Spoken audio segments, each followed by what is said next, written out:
when someone challenges you, they believe they've started a fight. But the truth is they've just signed a contract they don't understand. Machiavelli knew that cruelty isn't about rage. It isn't messy. It isn't loud. It's patient, tactical, cold. The strongest men don't lash out. They wait, they smile, they sharpen the knife while their enemy laughs, oblivious. And when the strike comes, it doesn't just hurt, it rewrites fear itself. If someone ever makes the mistake of challenging you, don't argue. Don't retaliate. Let them live in peace, right up until the moment you take everything. That's how legends are made. The most dangerous man in the room is not the one who raises his voice. It's the one who smiles when you insult him. Because that smile is not forgiveness. It's permission.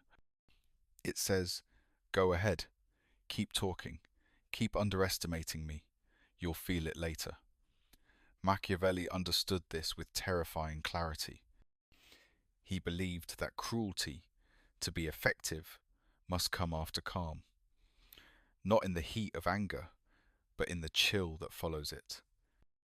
When you respond with kindness, with restraint, with a smile, they lower their guard. They believe they've won, that you're too soft to strike. But softness is not surrender. It's staging, a performance, a way to buy time while you measure your enemy's habits, their pride, their pressure points. When someone mocks you publicly and you smirk instead of speak, they mistake your silence for fear. But fear doesn't hold eye contact. Fear doesn't grin. That grin is the trap, because cruelty doesn't begin with blood, it begins with comfort. The moment they believe you won't retaliate is the moment they stop watching their back. They laugh, they celebrate, they grow careless. And that's when you choose your strike, not to get even, but to devastate. The smile is how you say, you started this, I will finish it. The smile buys you time. It freezes the moment in their mind. Later, when the fall comes, they'll remember that look, that unbothered calm, that glint of something they never recognized until it was too late. And by then, they'll understand. You weren't afraid. You were preparing. You weren't backing down. You were baiting them in. You weren't weak. You were cold, tactical, focused. Because revenge delivered with a steady hand doesn't just win its scars. And the man who smiled before he struck becomes a nightmare that doesn't fade. So when they challenge you, give them nothing. Let them see ease in your eyes. Let them think they embarrassed you. Let them walk away with pride in their chest and a target on their back. The best revenge is not explosive. It is surgical, planned, inevitable. And it begins with a smile. There's a moment right before someone challenges you when they believe they're clever. That moment, the smirk, the offhand jab, the casual dismissal is not random. It's calculation. They have weighed your silence and misread it as softness. They have mistaken your discipline for uncertainty. And now they move. This is where most people falter. They rush to correct the perception. They defend. They explain. They soften the blow to maintain the illusion of being liked. But Machiavelli would call that mistake fatal. Because once someone believes they can disrespect you without consequence, the only way to reset the balance is to show them the cost, not emotionally, not with rage, but with cold, deliberate cruelty, tactical cruelty, the kind that leaves no blood on your hands, but ensures they will never think twice about crossing you again. This is not about violence. It's about psychological scar tissue. You respond not by reacting, but by reshaping the battlefield.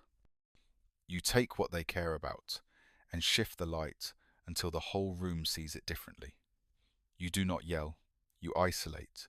You do not explain. You frame. You ensure that whatever currency they were trying to spend, popularity, charm, status, loses all value the moment it's used against you. And you do it in silence, with strategy, behind a calm gaze that never once flinches. Because cruelty, when wielded strategically, doesn't just punish, it educates. It teaches the crowd who owns the room. You can't afford to let every challenge become a war. That would drain you. But the first challenge, the one that everyone else is watching, that's the one that must be punished so thoroughly, so cleanly, so silently, that no one tries it again. You let them step into the trap. You let them make the first move. Then, once they're exposed, you move with precision. A cutting comment, a career-ending reframe, a single moment of public silence that breaks their rhythm and makes their audience shift in discomfort. People forget words, but they remember humiliation. And your goal is not to destroy your enemy in noise. It is to make the cost of testing you permanent, a lesson branded into memory. That's how reputations are built, not by defending yourself, but by turning your enemies into examples. Not all battles are worth fighting, but the first one always is, because that first challenge is never just about the challenger. It's about everyone else who is watching, waiting to see if the silence meant weakness or fire. And when they see the answer, when they watch you dismantle someone without breaking rhythm, they will know. They will understand that you may be composed, but you are never defenseless, and that behind your silence lives a cruelty far more dangerous than any outburst. The cruelty of someone who does not need to be liked, only obeyed. Tactical cruelty begins long before your enemy realizes it. The strongest strike is the one they never see coming, because while they were laughing, performing, or gathering allies, you were silent, watching, measuring, letting them build comfort in the illusion of dominance. And then, when the timing is right, you break it. Not loudly, not wildly, but with a move so sharp, it rewrites the room's memory of what happened. That's the core of this law. Punishment without performance. You don't announce revenge. You don't hint at your next move. You don't even need to glare. You let them think they've won. You let them step into the center. You let them speak first, smile first, strike first, and then you take the frame from underneath their feet. Tactical cruelty is elegant. It's subtle, it's cold, but make no mistake, it's devastating. The goal is not to trade pain for pain. The goal is to break their rhythm so completely that they never recover it. And the best way to do that is through calculated precision. You find their weak point, the thing they rely on for leverage, and you collapse it with a single strike. Maybe it's their image, their credibility, their reliance on charm. You don't need to attack the person directly. You simply corrode the structure they stand on, make the crowd see them differently, turn admiration into suspicion, turn confidence into desperation, and do it all without raising your voice. Machiavelli knew that the most powerful leaders were not those who punished often, but those who punished once and made it echo. Because cruelty is not about frequency, it's about permanence. When you move, it must be decisive. It must shift the balance. It must leave a mark. And above all, it must appear effortless. The true cruelty lies not in the pain you cause, but in the calm with which you cause it. Because that calm terrifies people. It suggests depth, strategy, control. It suggests you had options and chose this one. And when others see that, they reconsider ever giving you a reason again. This is how power is maintained without constant battle. You don't fight every threat.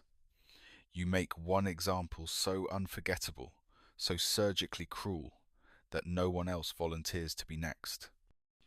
It's not revenge, it's not emotion, it's order.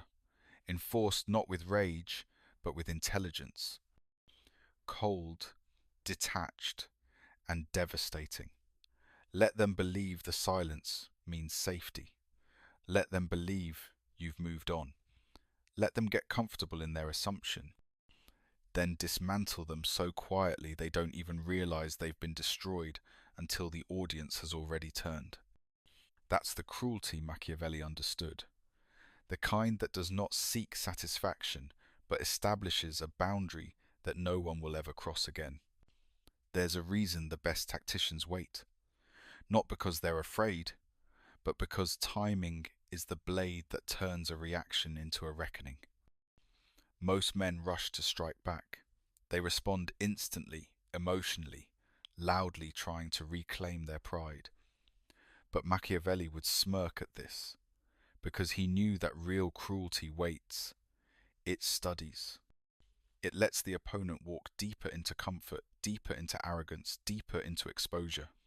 Then, at the exact moment when they feel safest, the trap closes. The pain is not just in the strike, it's in the surprise. The silence that came before it. The audience that sees it all unfold. Tactical cruelty is not driven by the need to react. It is driven by the discipline to delay. You don't correct someone the moment they disrespect you. You let it settle. You let them perform. You let them climb the hill they think they own. And only when they are high enough, when the fall will break more than their ego, you strike. A look, a single statement, a shift in alliances, a quiet removal of resources. You cut something they didn't even know they relied on, and suddenly the room they once ruled becomes cold. That is why patience is power, because it allows you to move with full vision, not from emotion, but from advantage. The man who punishes too early often reveals his cards, but the one who waits becomes a shadow, unreadable, untouchable.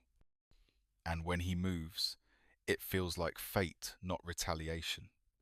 Your enemy should never see it coming. Let them joke. Let them gather people. Let them laugh in meetings, undermine your presence, feed on short-term victories. Each one makes them louder, and each one makes your silence heavier, until the room forgets you're holding the knife. And then, when the moment aligns, you speak one sentence that tears the room in half.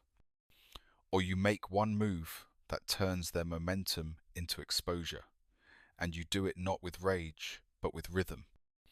That's what cruelty demands, not anger, but timing, not reaction, but orchestration. When you act too soon, you forfeit control. But when you time it perfectly, you don't just punish, you reshape the battlefield. The people who watched now see the contrast. One man flailed, one man waited, one man lost the frame, the other never needed it. In this way, your silence becomes a stage. And when you finally speak, they lean in not because they're eager, but because they're afraid. Because they don't know how deep your planning runs. That is the cold truth behind tactical cruelty. It is not about being feared in the moment. It's about being remembered as the one who never forgot, the one who struck once and made it enough. Cruelty, when applied correctly, does not look like violence.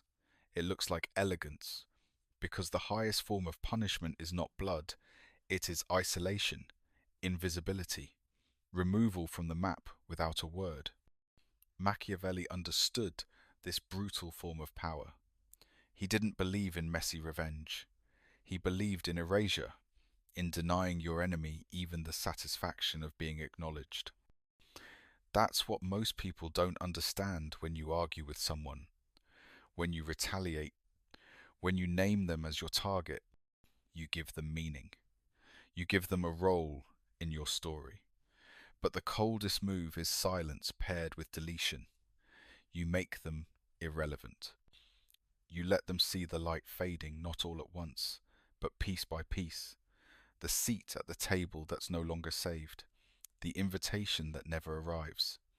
the way their influence begins to rot, and no one tells them why. And when they try to find the source, when they trace every step to locate where the damage began, they find nothing, just your calmness, just your smile, just your absence from the crime scene.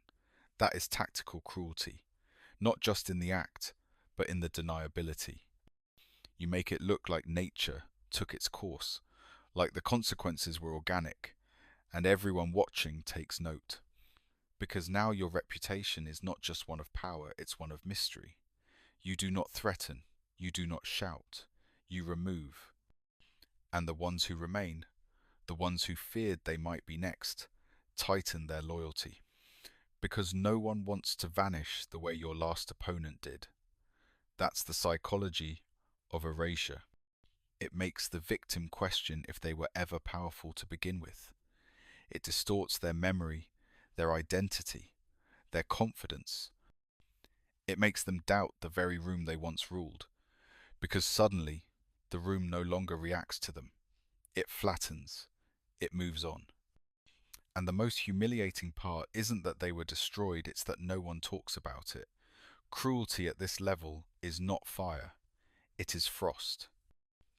You freeze them out of relevance, and you do it without lifting your voice or explaining your choices. You let your silence grow teeth. You let your actions be felt, but never traced. You let your presence remain steady while their world shrinks. This is the cold architecture of dominance. A man who can smile in public while gutting you in private. A man who understands that disappearance is louder than any speech. And once you've mastered this, once you've removed someone so thoroughly that even their allies begin to forget their name, you don't need to warn the next challenger. Your history warns them for you. That's the elegance of ruthless power. It is quiet, it is selective, and it leaves no fingerprints, only shadows. There comes a moment in every power game where you must choose between being liked and being feared. And if Machiavelli taught anything, it's that fear lasts longer. Respect fades, admiration wavers, but fear roots itself in the nervous system. It shapes behavior. It creates silence in your presence and caution in your absence. The mistake most people make is trying to be fair, to let their enemies speak, explain, recover. But that grace is often interpreted as softness. And once they think you're soft, the challenges multiply. That's why tactical cruelty must be sharpened into an art. Not reckless, not random, but precise, unmistakable. When someone crosses the line, you don't nudge them back. You make the ground vanish beneath their feet. And you do it in a way that everyone sees it happen, but no one sees how you made it happen. You target what they value most, their influence, their voice, their certainty that they'll be heard, and you take that away first. Quietly, but completely. They walk into a room and realize the temperature has changed. Eyes avoid theirs. Opportunities go missing. The stage they stood on last week has been dismantled. They are not attacked. They are ignored. And that silence, that coldness, begins to eat them from the inside. People always ask, why not just confront them? Why not state your dominance openly? Because confrontation is noisy. It gives your enemy a podium. It gives them a role to play. But cruelty delivered, without expression, without name, without speech, is far more devastating. You don't fight them. You erase their reflection from the social mirror. And when they look into it, they see nothing looking back. The fear this creates is not about you. It's about uncertainty. No one knows what line was crossed. No one knows where your limits are. Only that someone crossed something invisible and was never seen again. And now every potential challenger walks more carefully. They speak with pause. They overthink.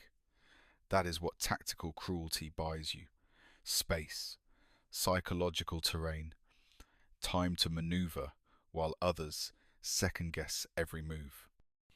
You become the man they don't want to offend, not because you roar, but because you don't have to. That silence becomes a myth, a shadow that shapes the hierarchy. And in that hierarchy, your place is fixed, not by kindness, not by fairness, but by the memory of what happens to those who make the mistake of thinking you're harmless. So forget fairness, forget reconciliation. When the time comes, act with cold precision, remove one brick from beneath them and let the collapse do the rest. Because in the end, people don't regret being confronted. They regret being outplayed, quietly, completely, and with no one left to blame but themselves. Most people think the goal is to win the battle, but Machiavelli understood something far colder. The real power lies in making your opponent doubt whether they should have stepped into the arena at all. The victory is not in defeating them, it's in making them wish they had never tried. This is where psychological damage becomes more powerful than public defeat, because once doubt sets in, it doesn't stop at your enemy. It spreads. Everyone watching replays the moment. They analyze how effortlessly you dismantled them. They begin to associate challenging you with self-inflicted humiliation. Not because you yelled, not because you physically crushed them, but because you struck where they couldn't recover, and you did it without ever raising your voice. The power in this move is its invisibility. Your enemy doesn't even realize they're bleeding until everyone around them starts treating them like they already lost. Their confidence becomes radioactive. No one wants to be near it. They try to defend themselves, to explain what happened, but explanations smell like desperation, and desperation never commands respect. Your silence, your refusal to acknowledge the fight, is what makes the punishment echo. While they spiral, you remain perfectly still. That stillness becomes the message. You've moved on. You don't speak their name. And in doing so, you deny them the only thing they want: relevance. When someone loses to you and no one remembers the match, only the collapse, you've achieved something far more devastating than defeat. You've erased them from the narrative. This kind of regret, the regret of ever standing against you, does not come from cruelty alone. It comes from precision, from using the truth they hoped no one would ever say out loud, from pointing to the one weakness they spent years hiding and pressing your finger on it in front of the room, then walking away, not gloating, not justifying, just leaving them exposed, unraveling, while you look ahead. Because when you do this correctly, the room doesn't see you as vicious, they see you as dangerous. And in Machiavellian strategy, that's more useful than being loved. People cooperate with the lovable, but they obey the dangerous, and they avoid becoming the next example. Your enemy doesn't regret losing the argument. They regret underestimating your intelligence, your restraint, your timing. They regret mistaking your calm for cowardice. And by the time they realize the truth, their reputation has already begun to decay. Their posture has changed. They no longer walk into rooms with the same certainty. They flinch before they speak. That is how you make sure it never happens again.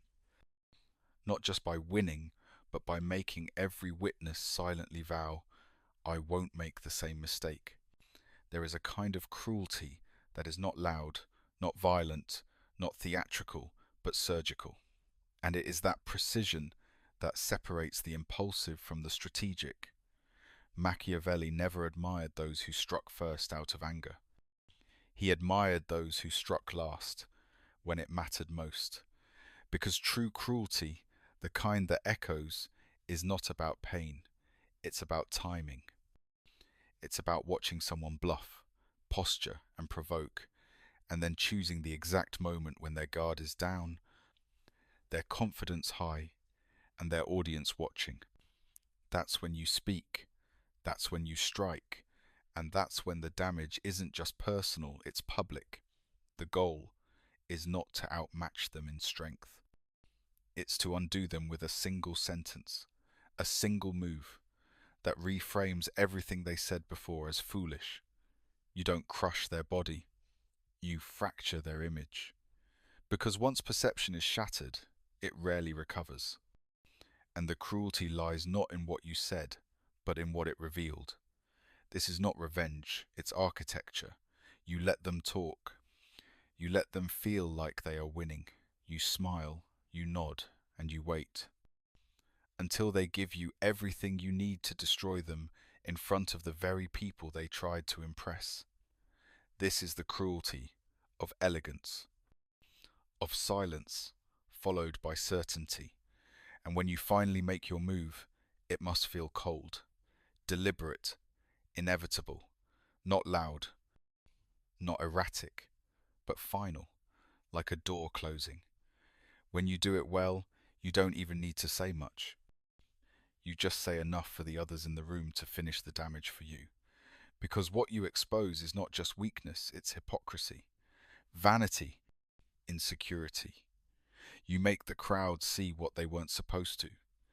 And that is where the real pain begins. Because a bruised ego will always heal faster than a collapsed illusion. And once someone sees through the mask, they can never unsee it. This is why restraint is so important. It builds pressure. It builds expectation. The longer you wait, the more they assume you have nothing, until the moment you speak. And your words hit with the full weight of everything they failed to consider. In that moment, they don't just lose their point, they lose the crowd. They lose the frame. And worst of all, they lose themselves. Because they weren't prepared for someone who doesn't just win arguments, but ends them. Machiavellian cruelty is never about noise. It's about making one move that redefines the battlefield. And once you make it, you don't stay to watch the aftermath. You walk away. You leave them standing in their own collapse, wondering not just how they lost, but why they ever thought they could win. There is a silence that doesn't soothe, it haunts, and that is the silence you must learn to wield. Most people panic in silence. They rush to fill it with explanations, laughter, defensiveness, anything to escape the discomfort of not knowing what someone is thinking. But the man who understands power lets that silence stretch. He doesn't blink, he doesn't clarify, he just watches, because he knows the longer the other person speaks, the more they reveal. Their insecurities, their contradictions, their desperation, it all spills out in the absence of your reaction. Machiavelli knew that sometimes the most tactical cruelty is to say absolutely nothing, not out of fear, but out of dominance. Because when you withhold the one thing they expect your response, you force them to become the performer. And performers always overdo it when they don't get applause. The silence eats at them. It makes them repeat themselves. It makes them second guess their words. It makes them try harder, louder, more erratically, until they collapse under the weight of their own performance. And you remain still, cold, calculated, because your silence is not passive. It's pressure. It turns the air against them. It makes the crowd turn too, not because you argued better, but because you let them fall apart on their own. And when people fall apart while you remain still, they don't just lose the moment they lose status. That's the cruelty. You never lifted a finger, never raised your voice, and yet you walk away holding all the power. This tactic works because silence creates projection. They start imagining what you're thinking. Are you judging them? Are you planning something? Are you unimpressed? that uncertainty becomes unbearable. And when people feel uncertain, they behave carefully. They talk too much. They try to fix what isn't broken. They weaken their own position just to escape your unreadable calm.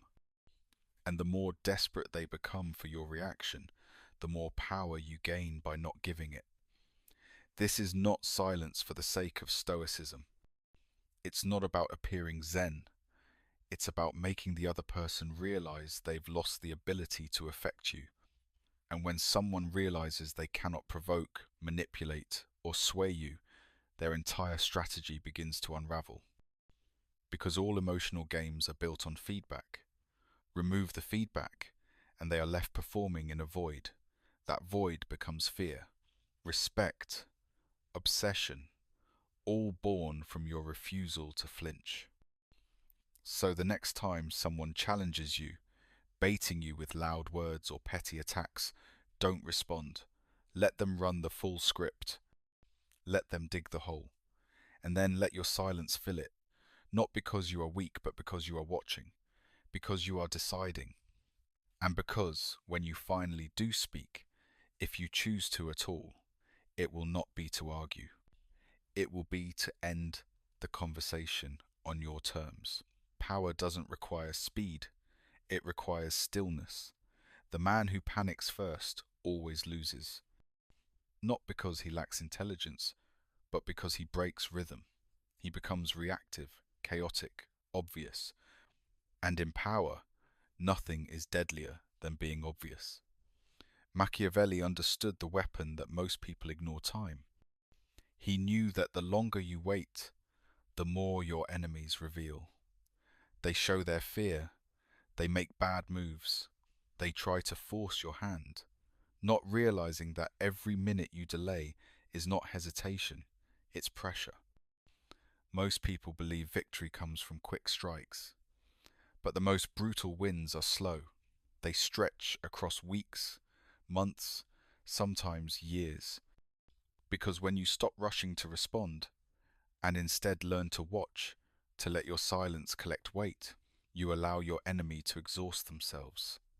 They argue against silence. They attack shadows. They scream into a calm face and think the volume is strength. But the one who outlasts does not just survive the conflict, he redefines it. Stillness creates disorientation. You do not chase their accusations. You do not flinch when insulted. You do not defend your name at every turn. And soon they start to wonder, why is he not reacting? Why does he look calm when I'm throwing fire? The seed of doubt is planted. Not in you, in them. And doubt is the beginning of collapse. Machiavelli knew that time is not neutral. It amplifies the strong and unmasks the weak. The longer a performance drags on, the more the mask slips. So while they scramble for control, you let them rot in their own strategy. You wait, not out of fear, but out of superiority. You speak when the silence has done enough damage to make one word feel like a blow. You act only when your move becomes the only move that matters.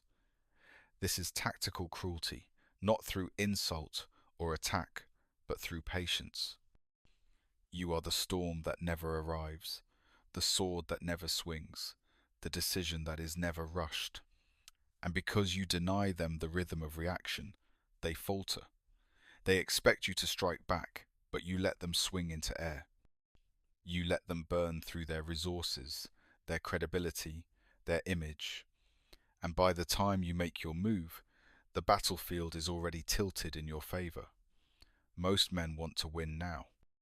Machiavellian men want to win forever. And forever belongs to the one who doesn't panic when challenged. It belongs to the one who watches, waits, and moves only when the move will echo for years. So, when you are provoked, breathe slower. Speak later. Let their urgency become their undoing. Because the man who can hold still while everything around him shakes is not just hard to defeat, he becomes the reason others fall. He becomes the rhythm the room adjusts to, and that rhythm always beats faster for the one who lost control first.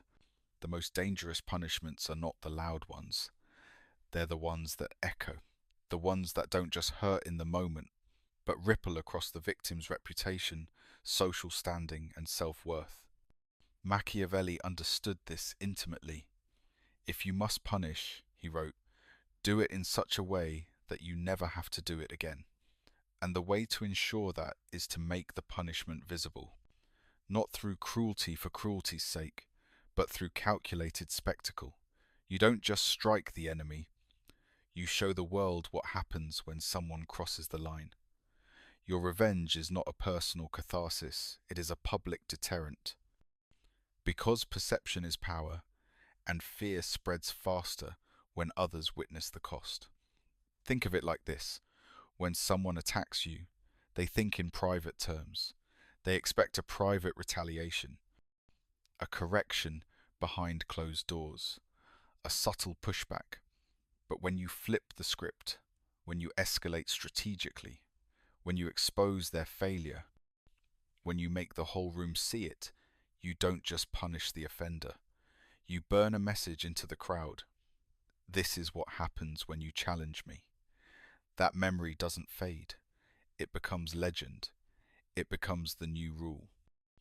And you, the quiet one who rarely strikes, suddenly becomes the name they lower their voice to mention. But it only works if you stay silent until it matters. If you're always fighting, your punishments mean nothing. But if you wait, if you absorb, if you remain composed, and then drop the hammer in full view, it shocks people. It shifts their image of you. They start recalculating. Your stillness wasn't weakness. It was patience. Your restraint wasn't softness. It was sharpening. The act itself doesn't need to be violent. It needs to be irreversible. Deny them a promotion. Pull your influence quietly until they collapse socially. Deliver one cold line in front of the right people, one that doesn't shout but humbles, that doesn't insult but exposes, and then say nothing else. Let the room fill in the silence. Let the consequences carry themselves. Because when you make your punishment carry echoes, you don't need to defend it. You don't need to repeat it. You let the social current carry the weight for you. Others will do the retelling. They'll turn it into folklore. And your enemy, they'll live with the echo long after the moment has passed. That's the Machiavellian way, not just to punish, but to make punishment a performance, one that doesn't stain you, but purifies the space you rule. One that doesn't just end the challenge, but makes others think twice before daring to try again. The final blow should never be emotional, it should be surgical. This is where most men fail. They think revenge is a release. They want to feel better. They want to watch someone squirm, beg, cry, bleed. But that is not power. That is indulgence. Machiavelli never advocated cruelty for pleasure. He advocated cruelty for strategy. And that's where the final blow becomes an art. You do not punish to feel something. You punish to make them feel everything. Regret, humiliation, disbelief, isolation. And you deliver it with such calm precision that it robs them of even the dignity of retaliation. They don't even know where to aim. Because you've already moved on, untouched, untouchable. The true final blow is the one they replay for years. The moment they knew they lost you forever. The opportunity that closed like a steel trap. The silence that followed their collapse. Not a scream, not a threat. Just cold execution of consequences. You don't tell them you're done, you vanish. You don't explain the punishment, you let the damage speak for itself. That's what makes it final, and that's what makes it unforgettable. When you act this way, you transform from a person into a symbol. You become the moment they wish they could undo, the enemy they'll never get a second chance with, the door that will never open again. And worse, You do it without raising your voice. You remain elegant, controlled, impeccable. Because the point is not to be feared for being chaotic, it is to be feared for being irreversible, for moving with such clarity and calculation that no one dares to test your mercy again. And when people see that, when they see that you do not flinch, do not pity, do not pause when it's time to end something, they behave. They start measuring their tone, their timing, their words. They remember what happened to the last person who thought you were bluffing. And in that memory, your name becomes law. The real final blow is when they realize they were never just defeated. They were studied, measured, and dismissed like a case closed. You did not just win, you rewrote the terms of the fight. And in doing so, you turned their challenge into your legend. Let them feel the weight of that. Let them sit in a silence you will never break again. Because some doors do not get reopened, some names do not get spoken again, and some mistakes you don't survive. That is the cruelty of power, not the pain you cause in the moment. But the moment you make someone realize that pain is the only thing they'll ever feel from you again, cruelty without memory is wasted. The final act of domination is not to destroy your enemy, it is to turn their downfall into doctrine. When Machiavelli studied rulers who held power longest, it wasn't just their victories that mattered. It was how they embedded those victories into the minds of others. The defeat becomes more than personal. It becomes myth, a warning, a lesson. You don't just end them, you make them a symbol. Let others whisper what happened to the last person who crossed you. Let the story spread, twisted and sharpened with every retelling. The more people hear it, the less likely they are to challenge you themselves. Because they don't just fear your action, they fear becoming the next cautionary tale. That's how power lasts. Not through constant aggression, but through lasting impression. The goal isn't to be seen as brutal. It's to be seen as the one who doesn't need to be brutal twice. One move was enough. One exile. One silence. One decisive shift in posture that changed someone's social orbit forever. You didn't scream. You didn't explain. You didn't warn them twice. And yet the world took notice. The story now carries the gravity you don't have to lift again. But to make this happen, you must control the narrative. You cannot leave the silence empty. You must let just enough truth leak, just enough witness, just enough suggestion that others fill in the rest with fear. You don't announce what you did. You let others discover it in whispers and aftermaths, in who no longer sits at the table, in whose name no longer gets mentioned, in who got demoted without a word. You engineer the mystery, and in that mystery, they build their own terror. The lesson spreads not because you said it, but because you made it undeniable. The punishment becomes a blueprint. Others adjust before they're adjusted. They moderate their tone. They offer loyalty quicker. They flinch before you even raise an eyebrow. Because the last time someone thought you were bluffing, they disappeared. Power, real power, teaches without repetition. And that's what Machiavelli knew better than anyone. Fear is not loud, it is contagious. You don't need to dominate everyone. You just need to dominate one person so definitively that their fall becomes folklore. And once that happens, you don't chase respect. You become the reason people measure their ambition twice before challenging you once. You don't argue. You don't apologize. You move. And the world rearranges itself around you. Because the cruelest move is not to punish.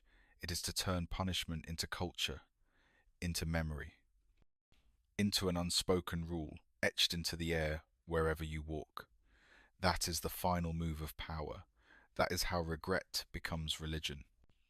If this spoke to the part of you that's done explaining and ready to command, then subscribe to Dark Blue Psychology, like this video, and turn on notifications, because power isn't given, it's taken, move by move, mind by mind. Watch the next strategy now.